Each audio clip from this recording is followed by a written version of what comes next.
Well, Heather Watson, here we are at the Albert Hall. Perhaps you'd like to explain why?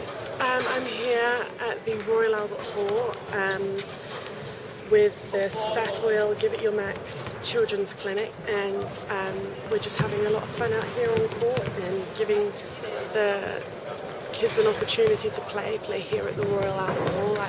I know when I was younger, things like this, being involved with playing on a court this special is very inspirational, and I never forgot things like this.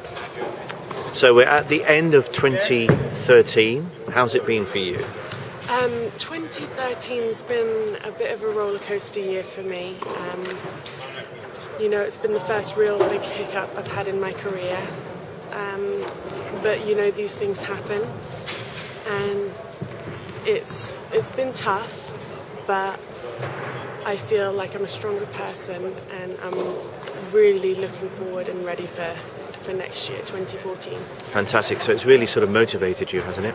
Absolutely, yeah. I feel like things like this, you've just always got to find a positive in them. You can't let it bring you down or overthink it. You've just got to move on and deal with what you've got now. They always say the sort of the highest achieving sports people need to taste failure or injury or letdown or just sort of general downers in their career to actually become the best. So that's a positive in itself, isn't it? Absolutely. I mean, you don't know what success is without experiencing failure. So it's very important. You need both, and sometimes you can win a lot more from losing than you can from winning.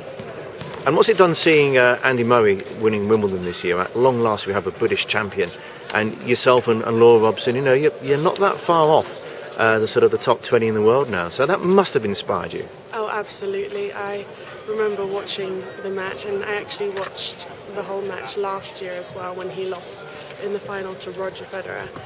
And he had that kind of tearful speech, and I remember crying, thinking, oh my goodness, you know, as a tennis player, you know exactly how it feels. And I think that's when everybody here in Britain kind of realised, you know, it must be so tough for Andy. And then I think then everybody came on his side, and it was just kind of a fairy tale win this year for him. Yeah. So, what's the game plan for next year? The game plan for next year is to kick some butt, for sure. Kick some butt? Yes. And what does that mean in terms of rankings, or sort of, I don't know, what's the last 16s, last 8s maybe? Well, I have a new coach now that I've been working with for just a week and a half. His name's Diego Veronelli from Argentina, and it's been going really well. And I'm feeling like this is a fresh start for me.